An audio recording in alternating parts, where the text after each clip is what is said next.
Oke, bismillahirrahmanirrahim. Assalamualaikum warahmatullahi wabarakatuh. Suara saya bisa disimak ya.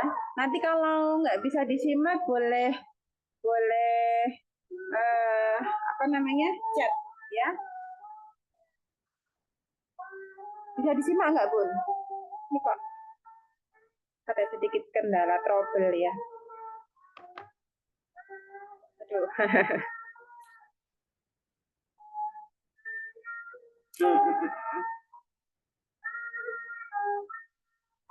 Sudah bisa disimak ya Bun? Aduh, agak ribet anunya. Sudah bisa disimak ya suara saya ya. Mohon maaf ini untuk audionya agak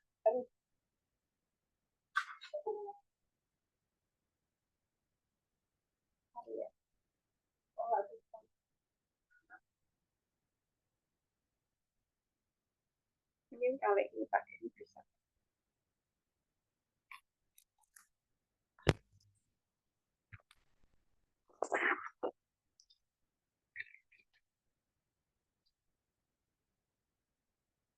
Cek cek cek cek. Sudah bisa disimak belum Bun? Nggak bisa ya? Cek cek Bisa, cek. Bunda. Sudah, Bu. Oh sudah. Sudah. Oh ya oke. Ya. Oke. Alhamdulillah ya. Mohon maaf ya Bun, agak sedikit ribet. Ini sudah saya record. Oh, ya oke. Oke, Bismillahirrahmanirrahim. Untuk kali ini kita akan membahas tentang sistem auditori dan visual ya. Oke, sebelumnya mungkin saya bisa menyapa dulu ya. Ini yang datang sudah ada berapa ya? Sudah ada 6 orang ya. Sudah ada 6 orang. Bunda Asli, Bunda Hilya, Bunda Diana, Bunda Lani, Bunda Sari, dan ada Bunda Uryati. Oke. Yang lainnya kok nggak anu ya? Nggak gabung-gabung. Ya, jarang gabung gitu ya. Oke, nggak apa-apa. Nanti insya Allah bisa menyimak untuk rekamannya. Nanti kalau ada yang tidak jelas, bisa di chat ya, Bun. Eh, Tema kita kali ini adalah sistem auditori dan visual. Nah, auditori itu adalah indera pendengaran, gitu ya, dan visual adalah indera penglihatan, ya. Saya pikir untuk ini lebih mudah kita cerna ya dibandingkan dengan apa namanya sistem-sistem sensori sebelumnya seperti vestibular, perception, dan taktil. Taktil juga saya kira juga mudah juga ya karena kita sering untuk menggunakannya dari pendengaran kita dengan visual kita gitu ya. Nah, yang kita bahas kali ini adalah mengenai input visual ya, input visual. Sebetulnya tidak ada masalah untuk indera penglihatan ya. Mata normal. Artinya semua organ yang terkait dengan penglihatan itu berfungsi dengan baik. Hanya saja yang dianggap apa namanya pemrosesan secara visual itu erat kaitannya dengan persepsi, ya Bun.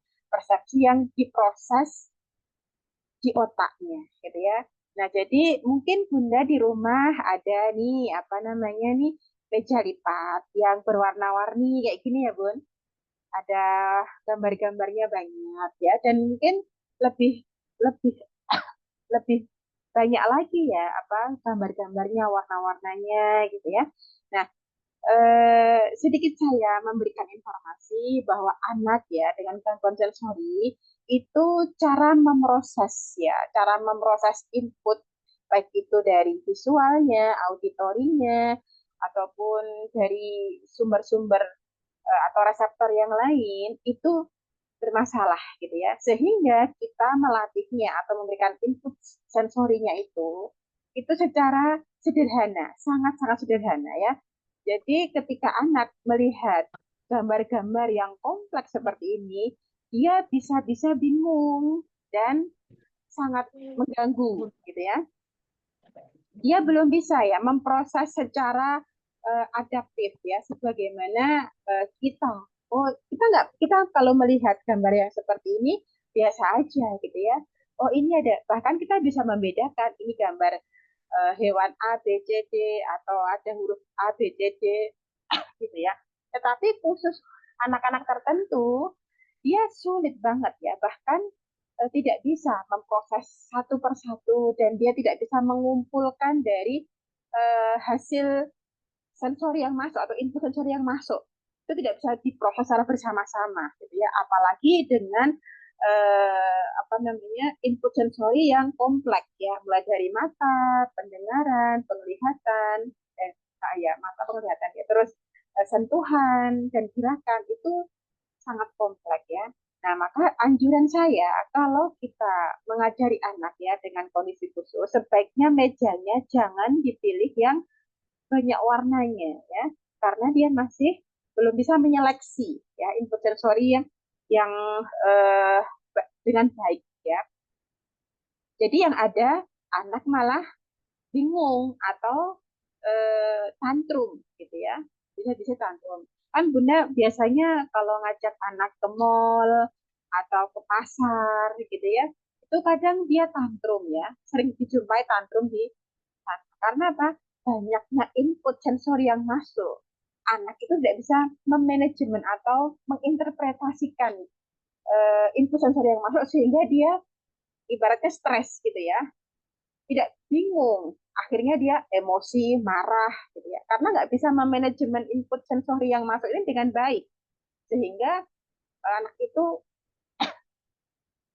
uh, mudah tantrum ya, mudah tantrum, akhirnya pak ya cubit cubit atau dipukul ditabok gitu ya. Biasanya kan orang tua nggak sabar langsung anaknya uh, ya tindakan physical abuse ya, mulai melayang ya. Oke, nah maka perlunya kita mengajari dulu pelan-pelan ya. Kita siapkan dulu di rumah. Kita perbaiki satu persatu input sensorinya ya. Karena untuk auditori dan visual ini satu tingkat lebih atas dibandingkan sensori dasar ya, seperti vestibular, taktil, proprioceptif. Nah, jadi eh, ketika sensori dasar itu baik, insya Allah untuk auditori dan visual pun juga akan ikut membaik. Seperti misalkan perilaku yang tutup telinga, dia takut dengan suara-suara yang keras, suara-suara yang bising gitu ya. Nah, dia apa namanya bisa lebih dikurangi ya, bisa lebih dikurangi dengan perbaikan sistem sensori atau mematangkan sistem sensorinya. Jadi berkurangnya pelan-pelan. Sebagaimana perilaku-perilaku maladaptif lain seperti hand flapping, terus apa namanya repetisi gerakan repetisi atau gerakan yang berulang-ulang ataupun bahkan ketawa sendiri, terus ngomong-ngomong sendiri. Nah, itu juga termasuk perilaku maladaptif yang nantinya diharapkan bisa dikurangi dengan matangnya sistem sensori. Ya. Oke, paham ya. Nah, Bunda pernah melihat ya ruang kelas yang ramai kayak gini ya. Ada apa, apalagi kalau pas perayaan 17 Agustus gitu ya. Pasti banyak yang menghias kelasnya dengan berbagai macam hiasan bendera kah, terus atau mau lomba kelas atau akreditasi gitu ya. Itu mungkin banyak ya guru-gurunya membuat hiasan-hiasan dinding, terus berbagai macam apa ya aksesoris yang ditempelkan di kelasnya. Nah, itu bagi kita yang melihat itu sangat menarik, ya, sangat bagus, wah meriah sekolahnya atau kelasnya. Tetapi bagi anak-anak tertentu ini sangat mengganggu. Jadi anak tidak bisa fokus ya, tidak bisa fokus ketika diajari di kelas. Nah, maka sebetulnya untuk anak-anak dengan kondisi khusus ini tidak bisa, kalau dia masih sangat terganggu ya untuk sensorinya, masih belum matang, itu tidak bisa digabung dengan anak-anak yang lain, tipe lain gitu ya. Karena mereka bisa beradaptasi dengan lingkungan ya, dengan cepat gitu ya. Sedangkan anak-anak ini butuh proses. Nah, terkadang kita sebagai orang tua ataupun gurunya yang nggak sabar dengan proses itu karena membutuhkan waktu yang relatif lebih lama. dibandingkan dengan anak-anak yang lain gitu ya. Anak-anak yang ada gangguan sensori, prosesnya terkadang ketika dia mau berinteraksi dengan teman, itu perilaku yang dimunculkan itu terkadang ekstrim, seperti mendorong, terus mencubit atau memukul, menggigit. Nah, itu yang dia lakukan. Dia sebetulnya ingin berinteraksi, tetapi cara yang dia lakukan itu sebatas yang eh, anak-anak kayak maksudnya kayak bayi pikirkan gitu ya. Jadi belum bisa menyesuaikan dirinya dengan lingkungan kelasnya secara cepat gitu ya. Jadi eh, perlu diberikan lingkungan atau input apa kelas itu dibikin yang lebih tenang ya. Jadi tidak terlalu rame. Kalaupun diberikan hiasan itu yang mendukung untuk proses belajarnya ya. Jadi warnanya dipilihkan warna-warna yang tidak terlalu mencolok ya. Seperti warna-warna alami, hijau, biru kayak gitu ya. Jangan yang merah terus apa namanya? Oranye. Nah, itu kan terlihat agak mencolok katanya itu membuat input sensorinya itu sensitif ya. Kadang mereka sensitif ya, baik dari segi auditorinya maupun visualnya. Begitu mendengar suara sedikit langsung pengen tahu apa sih gitu, langsung keluar dari kelasnya gitu ya, jalan-jalan. Terus begitu ada motor lewat itu karena sensitivitas anak itu tinggi gitu ya, seperti mata sangat peka sehingga mudah terganggu, mudah terdistraksi dengan apa namanya benda-benda yang bergerak lain di ruang kelas itu. Nah, maka pentingnya ini dipahami baik oleh orang tua maupun guru supaya bisa menyikapi anak dengan benar. Jadi kemarin-kemarin itu ada yang ikut kelas juga ya, cuman eh, mengajarinya itu mengajari anaknya gitu ya, karena anaknya masih sangat sangat eh, untuk sensori dasar itu harus dimatangkan. Jadi dia tipenya autis tapi grade-nya itu masih masih apa ya istilahnya berat gitu ya. Nah itu mengajarinya itu menggunakan meja yang tadi banyak warna-warnanya gitu. Padahal yang diajarkan kartu ya. Kartu itu kan cuman kecil ya Bun. Tetapi kalau kartu itu kita ajarkan kepada anak dan sedangkan backgroundnya yaitu meja itu sendiri berbagai macam warna, berbagai macam gambar sehingga itu membingungkan anak ya. Anak jadi tidak fokus ya. Kalau kita oh gitu aja nggak bisa, mungkin gitu kita bisa dengan mudah ya membedakan antara background dengan apa namanya objeknya atau latar dengan objeknya itu kita bisa dengan mudah.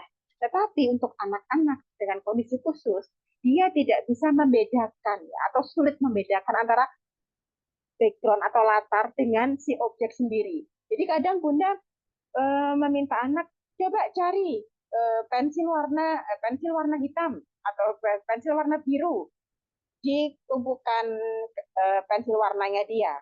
Nah dia nggak ketemu-ketemu karena sulit membedakan mana ini pensil warna yang dimaksud ya. Biru di mana? Nah kadang bukan buta warna bukan, tetapi dia persepsi visualnya yang bermasalah gitu ya. Jadi untuk bisa membedakan antara eh, apa background dengan objeknya itu masih sangat kesulitan. Ya, jadi dikurangi fokusnya. Ya. Nanti kalau Bunda mengajarkan bentuk-bentuk ataupun yang menggunakan kartu ya preakademik khususnya ya itu diusahakan dikurangi ya untuk apa namanya aksesoris atau embel-embel ataupun gambar-gambar yang tertera di sekitarnya. Jadi anak itu biar fokus melihat objek yang memang kita ajarkan. Kita fokus untuk mengajarinya. Misalkan mengajarkan bentuk lingkaran, ya cukup lingkaran aja ya yang kita berikan. Jangan sampai kita mengajarkan lingkaran, tetapi di situ banyak objek seperti persegi panjang, segitiga, terus trapesium bahkan dan lain sebagainya itu mengganggu anak ya. Jadi Mungkin Bunda pernah juga ya apa ya terapi yang untuk ABA gitu ya. Eh, apa namanya? Behavior terapi ataupun yang untuk meniru dan lain sebagainya gitu ya. Nah, itu kalau kita mengajarkan itu biasanya harus fokus pada satu objek ya. Tidak boleh kita mengajarkan banyak banyak objek di situ sedangkan yang kita ajarkan satu. Kecuali sudah dipersiapkan dari awal gitu ya. Kalau sudah satu itu konsepnya sudah masuk, misalkan kita mengajarkan warna merah ya. Jadi dia sudah bisa mengenali warna merah itu, boleh baru kita tambah warna yang lain, hijau kah misalkan gitu ya. Jadi cukup cukup yang fokus terhadap yang kita ajarkan. Nah, ini pentingnya diketahui supaya nanti ketika proses belajar ya anak kita sebagai orang tua itu eh, sepertinya sudah benar cara kita mengajarkan gitu ya. Tetapi ternyata salah ya. Salahnya di mana? Ya tadi eh, kita mengajarkan warna tetapi di situ backgroundnya ada kuning, hijau, macam-macam gambarnya. Nah, itu anak jadi nggak masuk-masuk ya karena memang kemampuan anak itu masih terbatas gitu ya, masih belajar. Paham ya, Bu? Oke. Nah, jadi kalau ruang kelas yang seperti ini, anak jadi mudah terdistraksi. Ya. Melihat, kalau pas dijelaskan sama gurunya, dia melihat mungkin apa ya namanya di sini apa hiasan-hiasan lucu-lucu gitu ya. Kadang pengen eh, mengambil atau memikirkan yang lain gitu ya. Jadi malah mudah terganggu gitu ya. Nah, mungkin terlihat cantik ya di mata kita, namun bagi anak itu sangat mengganggu, ya, sangat mengganggu untuk konsentrasinya. Nah, selanjutnya, yuk kita bisa melihat ya dari mungkin sekolah-sekolah yang ada di TK-nya anak-anak kita gitu ya. Kita lihat seperti apa. Kita bisa menganalisa ya. Ketika misalkan melihat karpet warnanya warna-warni gitu ya. Mungkin di kepala mereka itu eh, terus menyanyikan lagu gitu ya. Contohnya ini hijau, kuning, merah gitu. Terus terus dia teringat pelangi-pelangi, jadi nyanyi sendiri kayak gitu. Kadang juga maka perlunya apa ya istilahnya itu dipahami ya. Pilih warna yang alami ya. Jadi tidak mudah mengganggu gitu ya. Nah, semakin banyak mainan anak semakin tidak terampil atau tidak mahir dalam permainan tersebut karena segera ingin berganti mainan yang lain tanpa mengasah atau mempraktekkan keterampilan yang dimaksud gitu ya. Nah, contohnya apa? Contohnya ketika kita bermain mengasih memberi anak Lego contohnya ya. Nah, karena saking banyaknya mainan di situ, jadi anak itu pengennya main banyak, pengennya itu juga main, ini juga main, main, main, main, main, main gitu ya. Nah, sehingga ketika dia masih main Lego, belum belum selesai atau bahkan dia belum bisa sempurna, udah ditinggal. Ganti main yang lain, ronce-ronce. Ganti main ronce-ronce belum merasa dia misalkan merasa kesulitan memasukkan apa namanya talinya ke dalam lubang karena sulit ganti lagi aku mau main ini main puzzle, main apa balok, main yang lain. Nah, jadi seharusnya itu diselesaikan dulu ya, sehingga dia keterampilan misalkan kayak kita memberikan mainan berupa Lego pada anak gitu ya. Harusnya itu melatih keterampilan koordinasi bilateral antara kanan dengan kirinya gitu ya. Juga melihat seberapa matang sistem sensori proprioseptifnya. Apakah dia bisa memasang Lego itu dengan smooth atau dengan ceroboh gitu ya. Kalau ceroboh berarti kemungkinan besar proprioseptifnya masih perlu distimulasi atau dimatangkan ya. Terus yang selanjutnya melatih keterampilan fine motor skill atau keterampilan motorik halus gitu ya. Yang harusnya ketika dia memasang Lego banyak, itu kan membantu dia atau melatih atau memberikan stimulasi untuk keterampilan motorik halusnya, tetapi karena dia pengen main yang lain, sehingga belum sempat terlatih itu keterampilan fine motor skillnya, koordinasi bilateralnya, dan lain sebagainya, harus pengen pindah mainan yang lain. Nah, itu yang apa namanya membuat anak itu nggak matang malahan ya untuk keterampilan preakademiknya juga gitu ya. Kan fine motor skill itu kan fungsinya nanti ketika dia menulis, terus mewarnai kah yang berhubungan dengan akademik. Seperti itu ya, Bun. Jadi dipahami ya. Pun kalau di rumah itu saya belikan banyak mainan. Harapan saya dia pinter gitu ya. Nah, oke, kalau di rumah Bunda mencoba untuk memfasilitasi anak gitu ya. Nah, tetapi sebaiknya dari setiap item mainan itu anak menguasai, ya, menguasai betul. Ya, misalkan Lego sampai dia itu mahir, bahkan berimajinasi dengan Lego itu, gitu ya. Tidak hanya sekedar fine motor skill-nya ataupun keterampilan bilateralnya, tetapi juga masuk pada imajinasinya, masuk pada memorinya, terus keterampilan perakademiknya. Nah, dari Lego itu sendiri itu pun bisa mematangkan berbagai macam keterampilan, ya, mulai dari tadi ya sudah saya sebutkan tadi ya, motor skill, koordinasi bilateral, terus apa namanya warna mungkin ya, warna ini warna apa Legonya, coba dikelompokkan warna merah sama warna merah atau warna pink sama warna pink, warna hijau sama warna, jadi warna juga masuk, terus mungkin bentuknya juga bisa kita apa namanya eh, ajarkan gitu ya, gitu kita explore ya, kita explore untuk hmm, apa namanya dari mainan tersebut ya, gitu. Paham ya Bun? Jadi harus dimatangkan setiap permainan yang kita berikan pada anak. Meronce, oh udah pinter Bun, udah katam kalau meronce. Dari yang kecil, lubangnya kecil sampai lubangnya besar, atau dari lubang yang besar sampai lubang kecil sudah bisa semua. Bahkan bisa membuat kalung, bisa membuat gelang. Oh bagus kayak gitu ya. Atau puzzle, udah Pun puzzle juga udah pinter ya. Mulai dari keping 5, keping 10, keping 15, bahkan keping 99. Udah bisa, oke, bagus gitu ya. Apalagi gitu ya. Nah, itu bisa kita tingkatkan pelan-pelan ya, dieksplor lagi untuk mainan demi mainan. Yang penting mainan boleh banyak ya, tapi harus bisa semua. Jangan cuma borong-borong mainan tapi nggak berguna.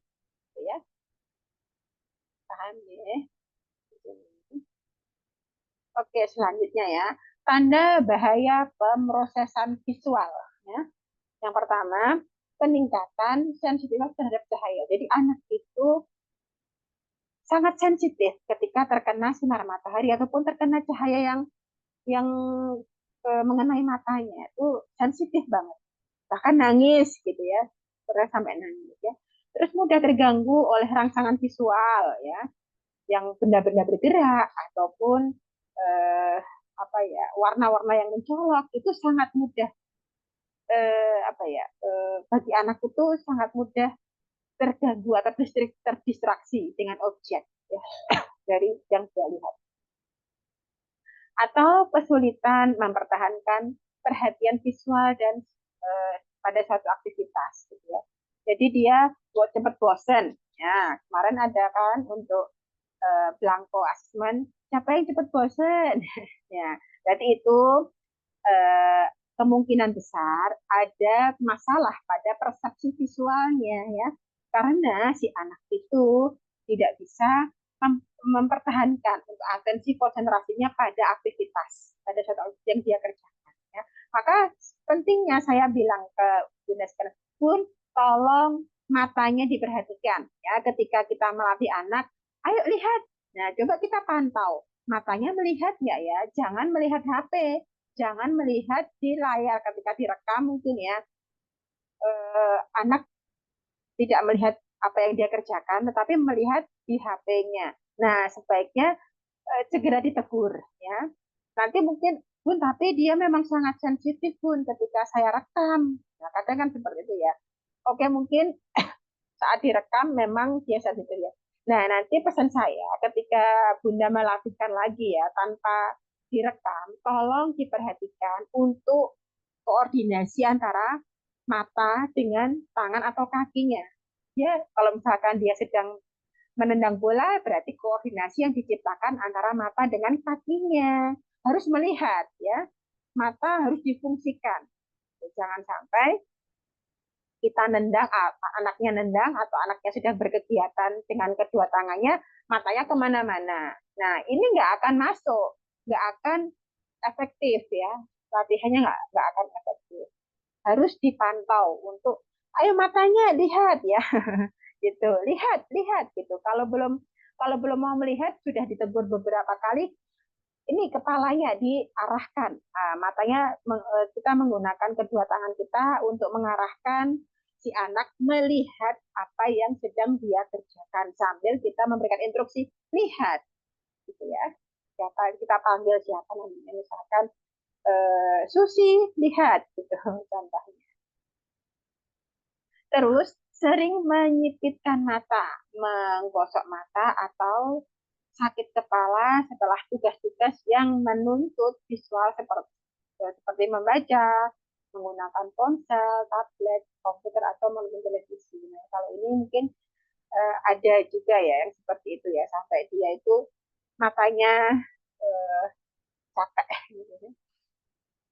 Terus kehilangan tempat dalam membaca atau penulis. Nah, jadi si anak ini ketika membaca itu mana tadi sampai mana tadi nggak tahu, atau hilang hilang jejak, kehilangan jejak gitu ya. Atau ketika menulis mau mencontoh gitu ya, mencontoh tulisan yang ada di papan tulis ke buku gitu contohnya, itu nggak nyampe nyampe gitu, nggak bisa bisa karena dia mengalami gangguan pemrosesan secara visual gitu ya.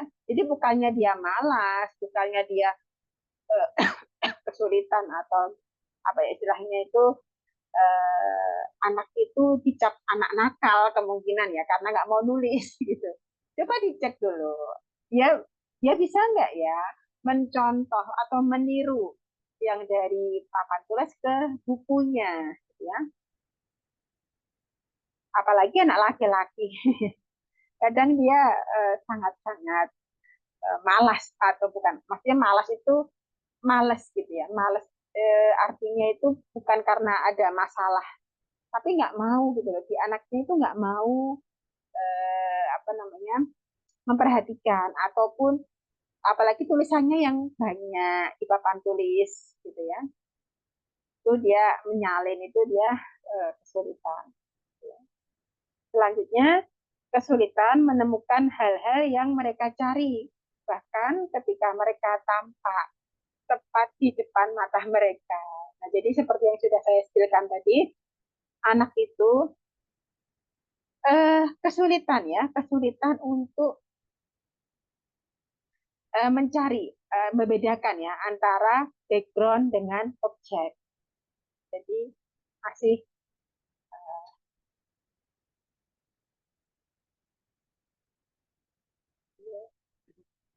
poin dari Bunda Sari ya. Oke, nanti saya jawab ya Bun.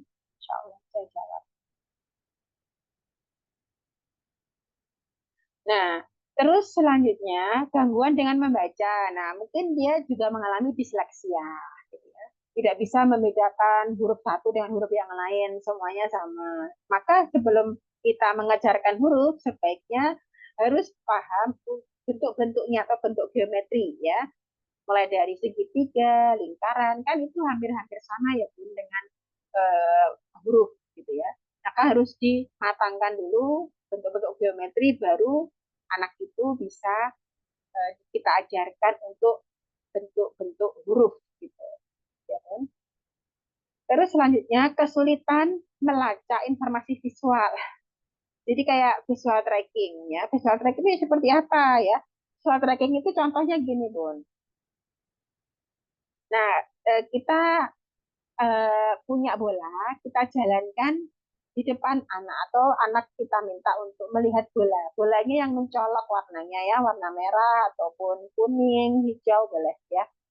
Itu kita jalankan pelan-pelan gini ya. Lihat, gitu. Adik lihat bolanya. Kita jalankan pelan-pelan di depan mata dia gitu ya. Ke kanan dan ke kiri. Apakah si anak itu bisa mempertahankan kontak mata ya? Bisa mempertahankan atensinya terhadap bola itu atau tidak? Kalau bisa, rentangnya berapa lama? Nah, itu bisa juga menunjukkan bahwa si anak itu bermasalah atau tidak ya. Biasanya cuma beberapa detik aja, tek tek tek tek, dan itu biar lagi, lihat lagi. Nah itu juga pengaruh juga dari vestibular proprioceptifnya. Asal proprioceptif dan vestibular proprioceptif itu matang, insya Allah itu nanti akan meningkat dengan sendirinya atau membaik dengan sendirinya, gitu ya. Selanjutnya kesulitan memulai atau menahan kontak mata. Ya, jadi kalau diajak ngomong itu nggak mau lihat, nggak mau lihat kontak mata, nggak mau kontak mata kita ya. Oke, selanjutnya kesulitan fokus pada satu informasi visual ya. Jadi eh, mungkin kita berikan gambar, gitu ya. Anak itu nggak bisa menerima secara utuh itu gambar apa gitu ya. Karena nanti pemrosesan secara visual atau visual persepsi ini ada dibagi lagi menjadi 7 ya, menjadi 7 jenis ya, mulai dari visual figure ground, visual apa discrimination, visual macam-macam. Seperti yang sudah saya kasihkan di buku ya Bun, di handout kemarin atau di apa namanya istilahnya, yang kemarin PDF kemarin loh, yang saya kirimkan ke Bunda kemarin loh. Nah itu kan ada modul visual persepsi. Nah di situ kan ada 7, ada berbagai macam latihan untuk visual ya. Contohnya ketika kita memberikan gambar pada anak ya, kita lihatkan cuman ekornya aja, tidak utuh ya. Kita lihatkan ekornya aja. Kira-kira ini gambar apa ya? Nah, kucing kah, anjing kah? Dilihat dari ekornya aja. Nah, terus anak diminta untuk menebak, ini gambar apa? Kucing atau kecicak atau sapi. Nah, dari ekornya. Jadi anak itu mempersepsikan atau menyimpulkan dari informasi yang sebelumnya juga gitu ya. Oh, kalau kayak gini ini kayaknya kucing deh. Nah, jadi kucing. Nah, berarti dia pinter kalau benar gitu ya. Jadi dia bisa memproses input visual yang dia lihat itu bisa diinterpretasikan sehingga dia bisa menanggapi dengan benar gitu. Paham ya? Nah, nanti latihannya juga ada di modul tadi, Bun. Nah, mulai sekarang modulnya sudah mulai bisa dikerjakan karena ini sudah mulai masuk ke persepsi visual, gitu ya. Selanjutnya, meningkatnya ketakutan atau keinginan untuk uh, berada dalam kegelapan. Nah, jadi kadang anak itu takut gelap, ya. Nah, takut gelap itu termasuk juga nanti perilaku maladaptif. Kalau kalau takutnya wajar, ya nggak masalah, cukup adaptasi aja berarti butuhnya gitu ya. Tetapi kalau histeris ya, sampai teriak-teriak, sampai nangis tantrum karena takut gelapnya itu, berarti memang dia ada masalah di pemrosesan secara visualnya gitu ya. Kesulitan membedakan huruf ya, huruf, bentuk, gambar yang serupa gitu ya. Nah, nanti silahkan dicekkan ya Bun, diprintkan pelan-pelan nggak apa-apa. Mulai dicicil ya, mulai dicicil satu persatu buat latihan di rumah ya. Kalaupun masih kesulitan, berarti anak ini belum paham. Belum paham. Ibarat kita ngajarkan anak 1 tahun untuk menebak gambar, itu kan juga mungkin masih sulit juga ya. Nah, jadi mungkin bisa dijelaskan apa namanya atau digradasi dari cara mengajar kita, gitu ya. Cukup mengenalkan atau mengidentifikasi gambar aja. Ini gambar apa? Ini gambar hewan apa? Gambar apa? Gambar apa? Gitu aja. Belum sampai pada masuk pada latihan-latihan gitu ya. Cukup mengenalkan dulu. Jadi bertahap ya. Terus selanjutnya perbalikan huruf atau kembalikan angka.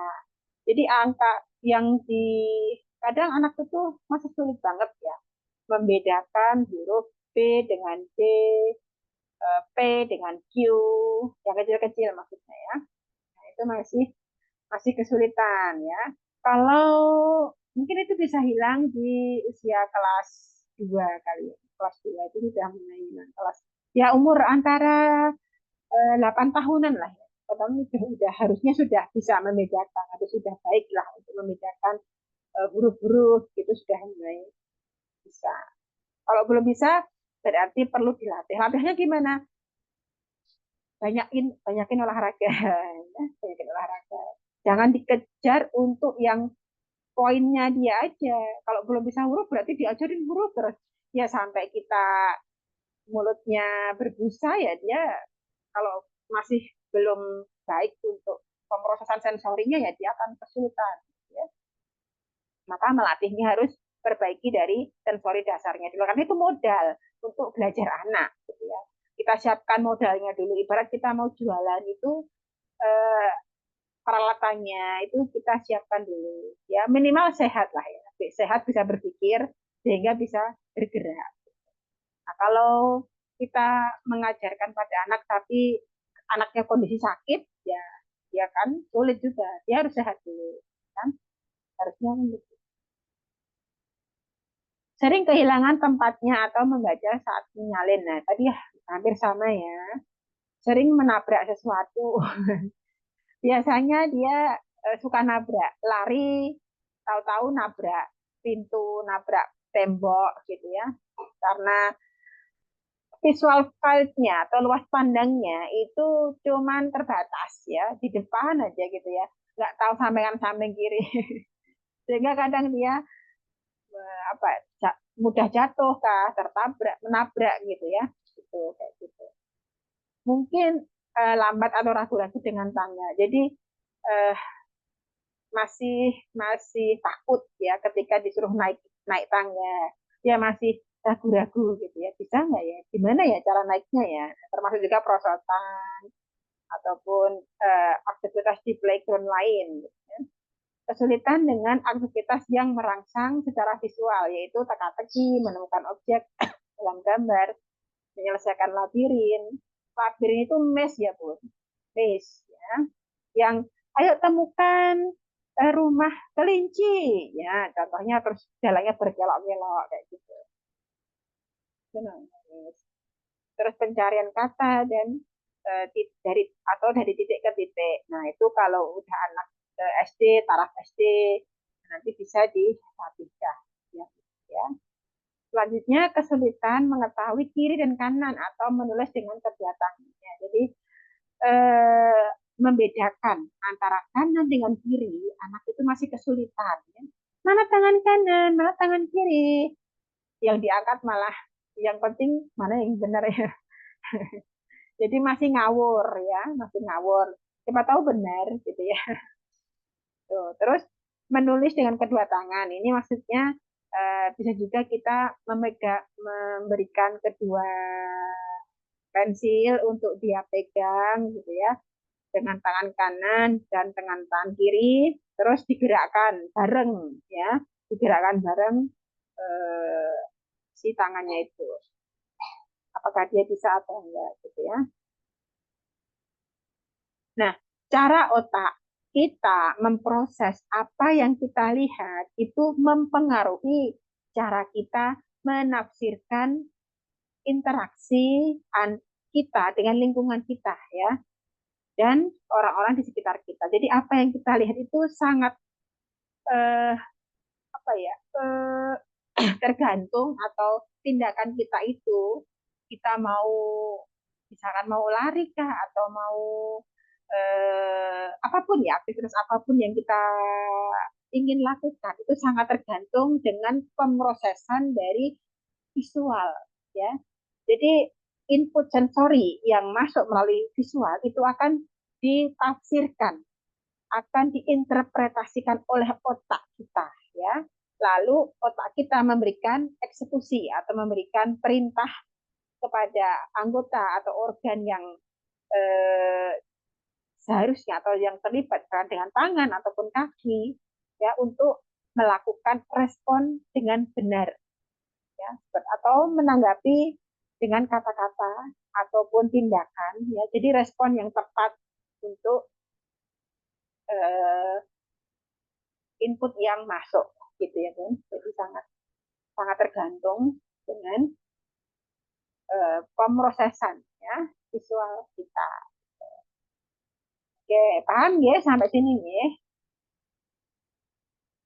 Ini saya jawab dulu ya untuk pertanyaan dari Bunda Sari.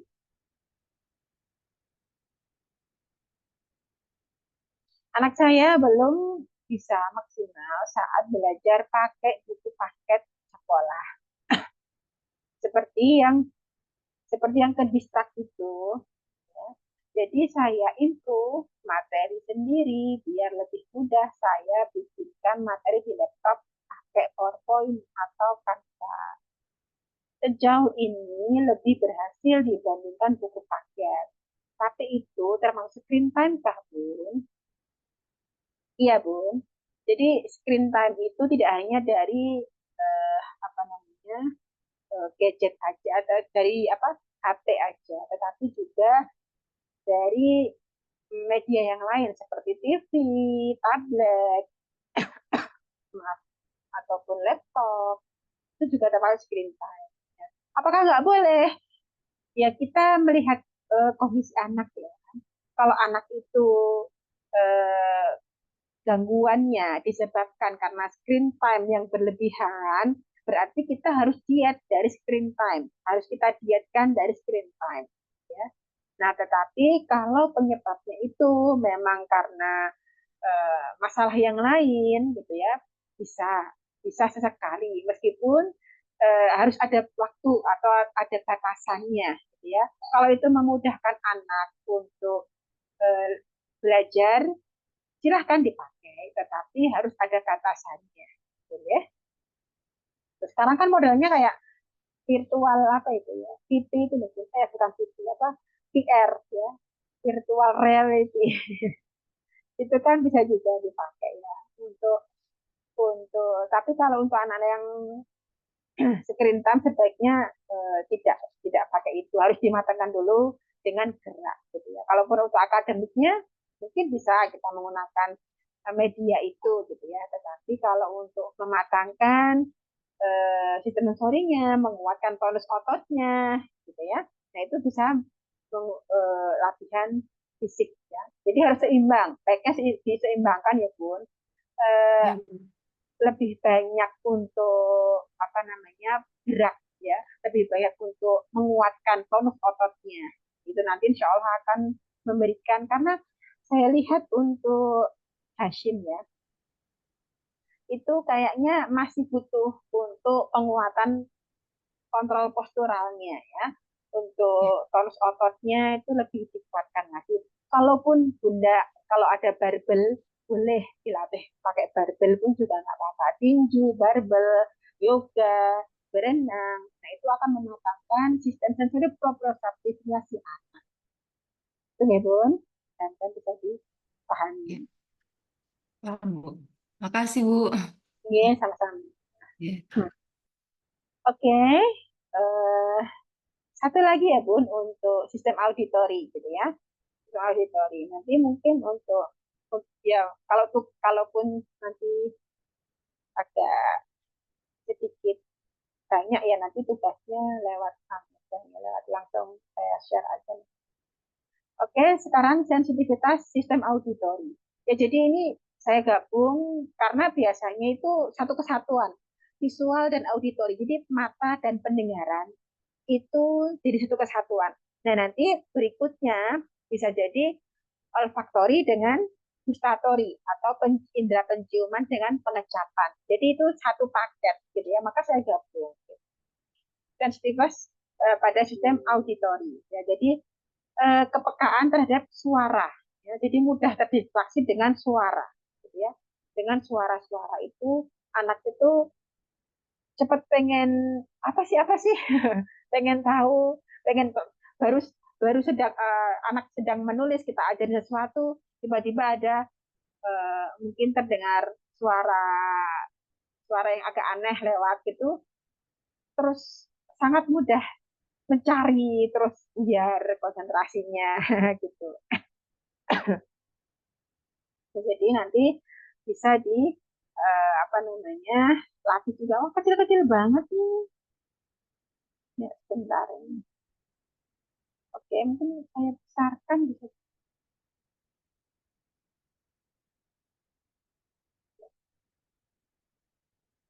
Oke. Nah ini tanda-tandanya kalau seperti apa ya istilahnya itu anak dengan tanda-tanda dari apa namanya eh, gangguan dari pendengarannya gitu ya. Bukan berarti eh, organnya itu bermasalah ya Bu. Jadi terkadang hampir semua orang tua yang anaknya mengalami gangguan sensori itu tes BERA, ya kan? Tes BERA. Kalau ke dokter kan di tes BERA gitu ya. Oh ini normal Bun, pendengarannya normal gitu. Oh, normal. Ya, tapi kenapa ya dok? Kok dipanggil kok nggak mau noleh?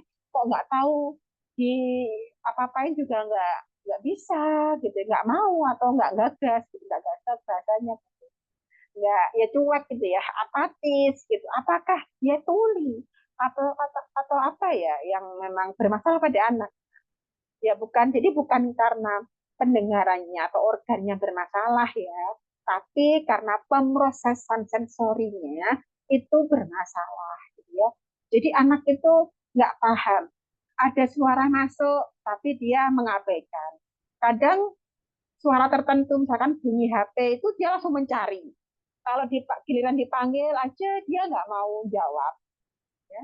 Sedikit ada suara tik tik tik tik itu aja langsung nyari nah berarti kan bukan karena dia eh, bermasalah di indera telinganya ya di indera pendengarannya tetapi pemrosesan sensorinya apakah mau dalam otaknya itu apakah ini saya abaikan atau saya tanggapi ya gitu kadang belum tepat untuk keputusannya yang keputusannya yang dibuat oleh otak gitu loh itu belum bisa tepat gitu ya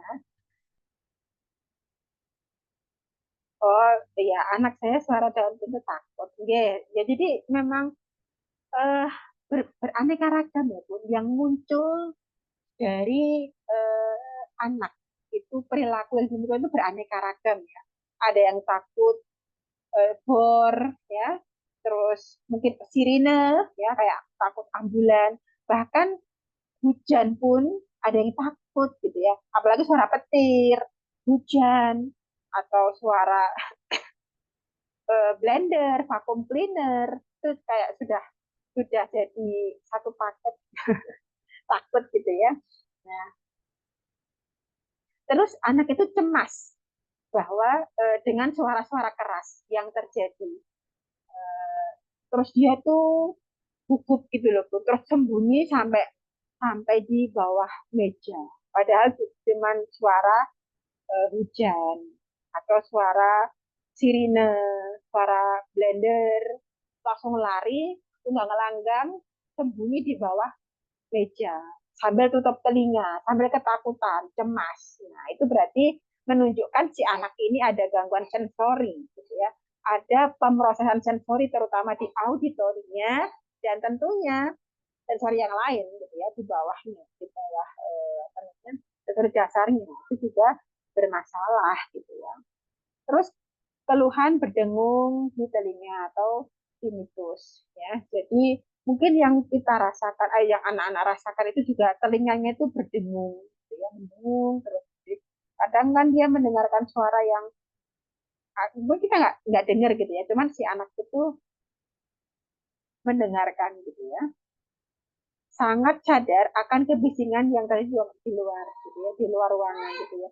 Jadi anak itu eh, pengennya itu menanggapi terus gitu loh. Ada suara yang aneh-aneh atau mungkin ketongan kah atau suara yang di luar gitu pengennya itu perhatian banget gitu loh dengan suara itu. Padahal kalau kita diabaikan aja ya, itu itu nggak penting gitu. Misalkan suara sirine ambulan itu kan kalau kita di dalam rumah kan kita nggak perlu nyari keluar kan. Kita perlu cuman di dalam rumah aja oh, ada ambulan. Mungkin ada yang sakit atau ada yang terjadi yang lain gitu ya. Tapi kalau anak itu perhatian banget terus nyari-nyari gitu. Nggak bisa mengabaikan itu gitu loh. Jadi dia sangat sensitif dengan pendengarannya. Terus kewalahan oleh percakapan yang terjadi di sekitar kita. Maaf ya, agak batuk sedikit ya. Jadi agak nah jadi anak itu kewalahan ya. Kewalahan tuh terkadang bisa sampai gagap ya. Gagap ketika dia ngobrol pengennya itu menjawab pertanyaan temennya tetapi saking saking sulit untuk mengatur ya mengatur apa namanya masuknya informasi dengan apa yang dia bicarakan akhirnya malah malah stuck ya malah stuck malah mandek dan akhirnya nggak mau menjawab atau gagap gitu ya. Nah itu juga termasuk ya indikasi dari pem, apa, errornya pemrosesan sensori dalam diri anak. Terus mengeluh ketidaknyamanan akibat suara. Jadi berisik banget bu, nggak mau gitu ya. Pendengaran normal, tetapi juga terlalu sadar akan nada suara tertentu atau desibel suara tertentu gitu ya. Jadi tadi yang sudah saya bilangkan tadi, dia normal, pendengarannya normal. Tetapi ketika dipanggil nggak mau noleh. Giliran HP, bunyi HP berdering, dia nyari. Nah kan gitu. Jadi dia sangat peka ya untuk suara-suara tertentu ya karena mungkin desibelnya berbeda suara manusia dengan suara HP ataupun elektronik yang lain kan desibelnya kan berbeda ya.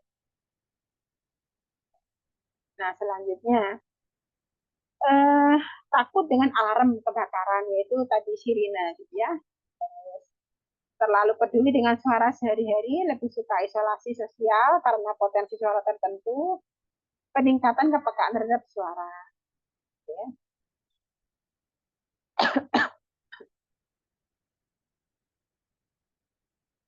Gitu. Kemarin ya pun kemarin saya cerita sedikit ya kemarin itu ada ibu-ibu ya yang mengeluh gitu. Anaknya itu sebetulnya seperti anak-anak yang lain gitu ya. Anaknya itu normal, sepertinya normal gitu ya. Dia main bisa, apa maksudnya ngomong juga bisa gitu ya. Tetapi dalam hati ibunya itu ngerasa kok ada yang aneh, ada yang ganjal gitu loh. Kayak anak ini eh, mendengar suara sedikit aja terus buyar mendengar apa namanya eh, ketika dikasih pelajaran atau proses belajar mendengar suara tertentu itu terus pengen nyari lagi nggak bisa ngabaikan gitu loh si anak itu nggak bisa ngabaikan suara itu gitu loh padahal dia posisi harus konsentrasi dalam belajarnya ya. Nah terus gimana bun. Nah, kemarin tuh saya berikan untuk latihan mematangkan sistem sensorinya gitu ya mulai dari motorik kasarnya, dia termasuk juga heavy work-nya ya, terutama untuk motorik kasarnya, gitu ya. Untuk koordinasinya, motorik kasarnya gitu ya. Dalam waktu kemarin tuh ikut kelas privat sih ya, itu dalam waktu 1 minggu itu kan saya berikan tugas-tugas gitu ya. Terus di hari ketujuh gitu, di akhir sesi kelas gitu ya sudah sedikit ada perubahan gitu ya jadi anak ini lebih tenang ya yang awalnya itu ketika dilatih renang biasanya dia nggak pernah nyampe di ujung jadi selalu cuma sampai di tengah terus nangis atau dia nggak bisa melanjutkan sampai ujung nah kemarin itu 1 minggu itu sudah sudah dia bisa mengontrol dirinya untuk bisa sampai ujung. Dan saya berikan home program selama 1 bulan, ini masih berlangsung ya, mungkin belum sampai 1 bulan. Kemarin tuh ibunya bilang, untuk anaknya ini sudah mulai lebih tenang. Yang awalnya tulisannya itu besar-besar, terus tulisannya itu tebel-tebel sampai bolong kertasnya, sekarang udah bisa lebih terkontrol lagi gitu ya. Nah, jadi aktivitas yang saya berikan itu tuh pada dasarnya mematangkan pemrosesan untuk sensorinya gitu ya.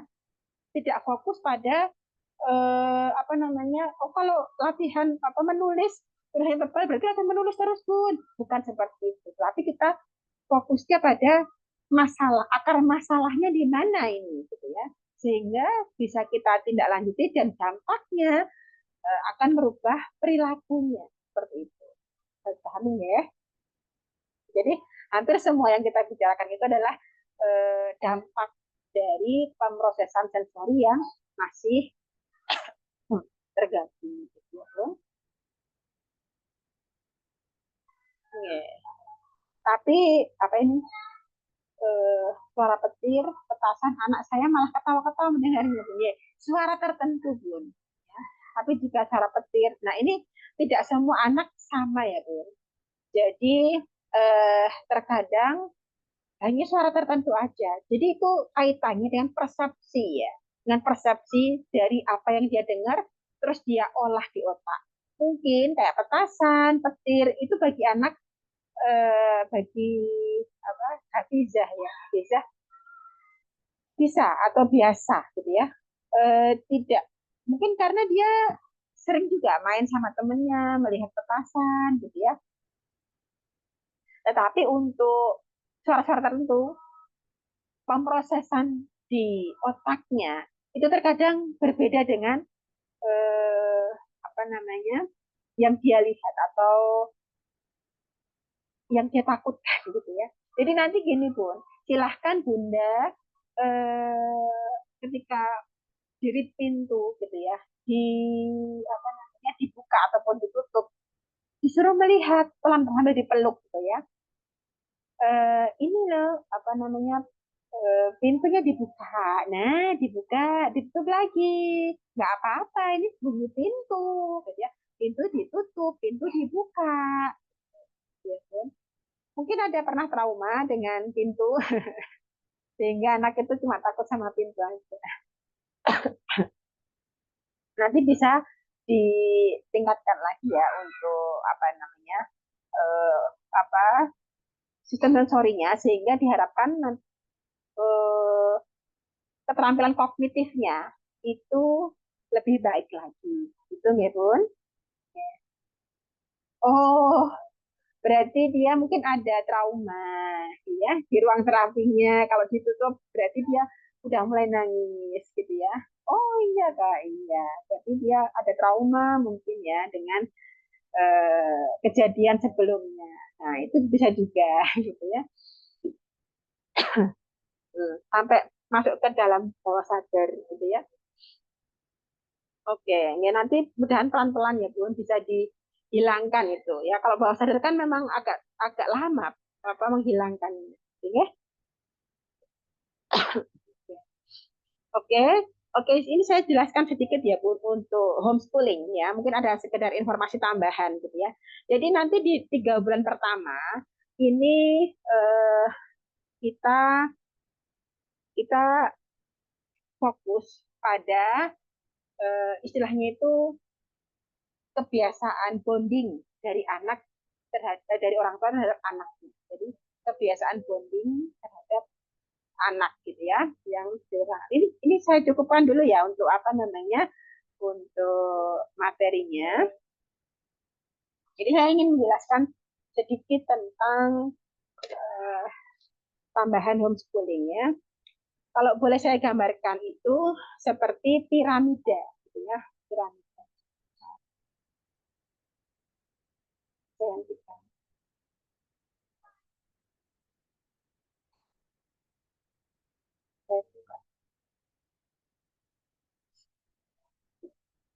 Oke, jadi gini Bun, ini kalau saya bisa mengoperasikan papan tulis, Pak, ini bisa kali ya.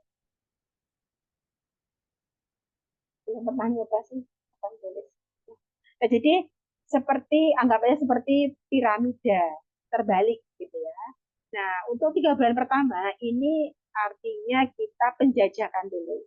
Istilahnya itu orientasi dulu ya. Jadi untuk 9 ruang ini saya berikan semuanya gitu ya. Nah, nanti untuk apa namanya 3 bulan kedua itu kita sudah mulai fokus pada anak bunda masing-masing, gitu ya. Jadi ini kekurangannya di mana, ya? Kekurangan si anak ini di mana? Jadi nanti bisa jadi tugasnya berbeda-beda, ya. Bisa jadi tugasnya menjadi berbeda-beda. Ya.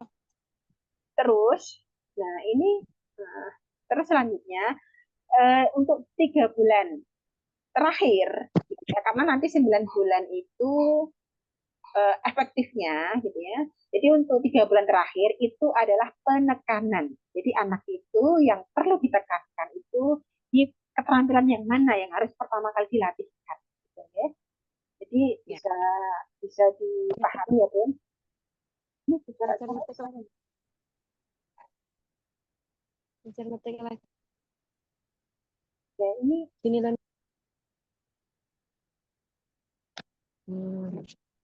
Jalannya. ya, ini apa namanya? Papan tulis saya bisa dilihat nggak? Bisa nggak? Nggak bisa ya. Papan tulis saya bisa dilihat ya, layar saya. Bisa nggak? Bisa, Bu. Bisa, oke, ini saya gambarkan. Maaf, maaf. Nah, jadi Di sana ya. Mau nggak? yang sudah mana ya? Kok nggak kelihatan ya papan tulis? Ya, nggak kelihatan, Bunda. Ya, benar. Ya, jadi sekedar menginformasikan ya. Jadi Bunda, kok ini kayak kemarin Bunda Diana ya. Bunda Diana kan, Bun ini kalau dilatihkan misalkan sensori aja, itu bisa nggak gitu ya. Nah, untuk tahap 3 bulan ini, memang saya penjajakan dulu ya, Bu.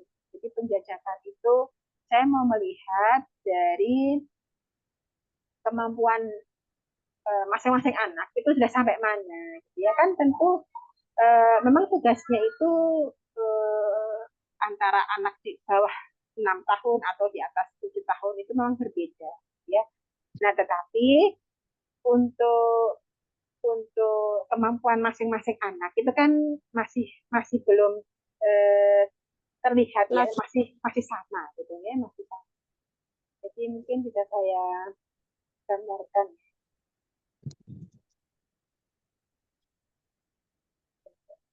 ya. No, no, no, no. Sir, petik ini.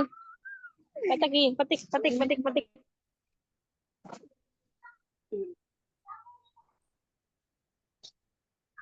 Oke. Nah, ini segitiganya kalau terbalik gimana? Terbalik ya harusnya. Masih belum. Canggih nih saya nih. Oke, nggak apa-apa. Nah, jadi gini Bunda ya. Nah, nanti untuk 3 bulan awal di sebelah sini, 3 bulan pertama ini saya mau penjajakan dulu ya, mau penjajakan dulu.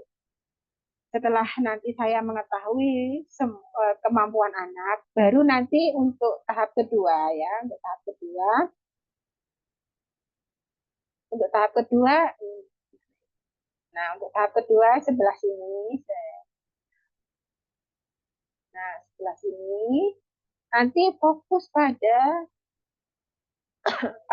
anak masing-masing ya. Dari sebelah sini yang ini ya, untuk tahap kedua ini fokus pada kemampuan anak masing-masing ya. Dan tugasnya kemungkinan juga akan berbeda kemungkinan ya.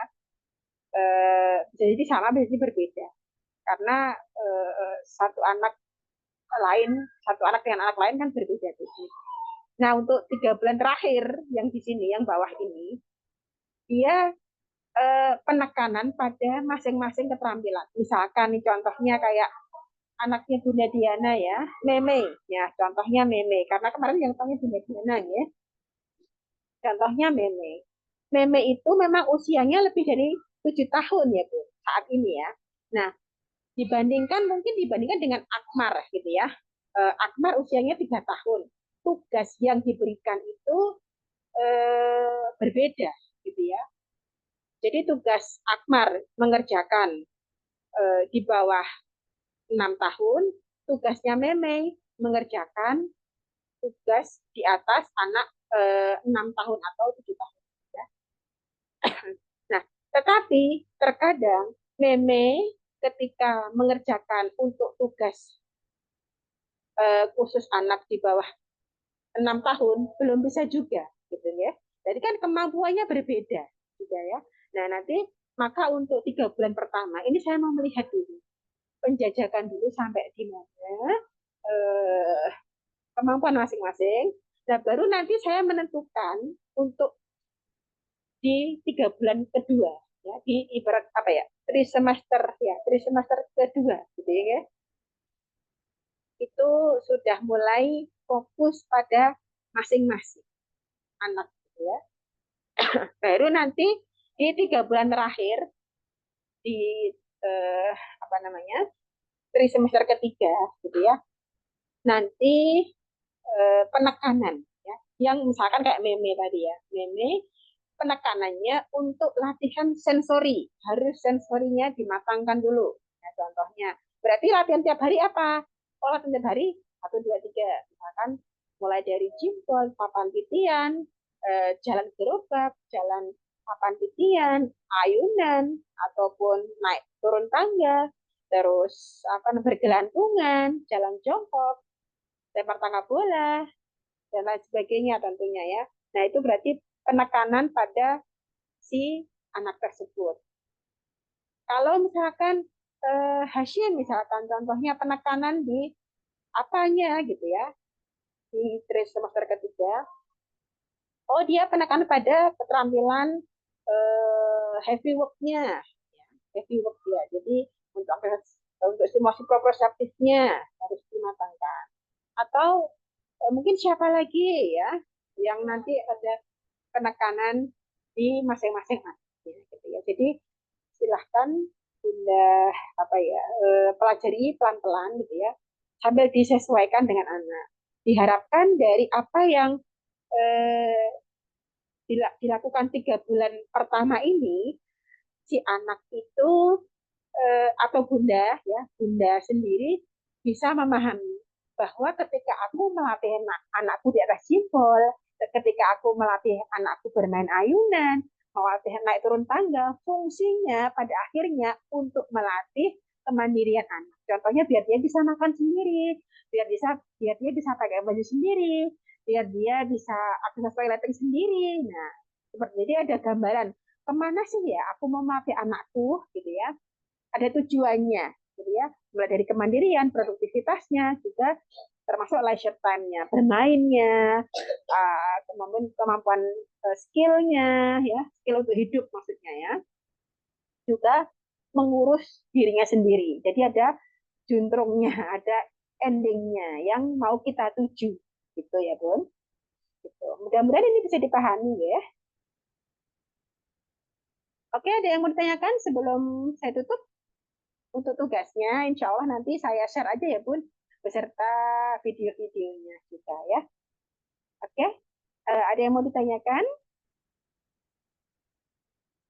Nggak ada ya? Oke, kalau tidak ada, saya jawab sekian. Eh, paham ya? Oke. Oke, karena sudah tidak ditanyakan, saya cukup sekian ya. Mari kita akhiri dengan pertemuan itu sore hari ini. Kita tutup dengan bacaan hamdalah. Alhamdulillahirrahmanirrahim. Dan Assalamualaikum warahmatullahi wabarakatuh. Waalaikumsalam warahmatullahi wabarakatuh. Warahmatullahi wabarakatuh.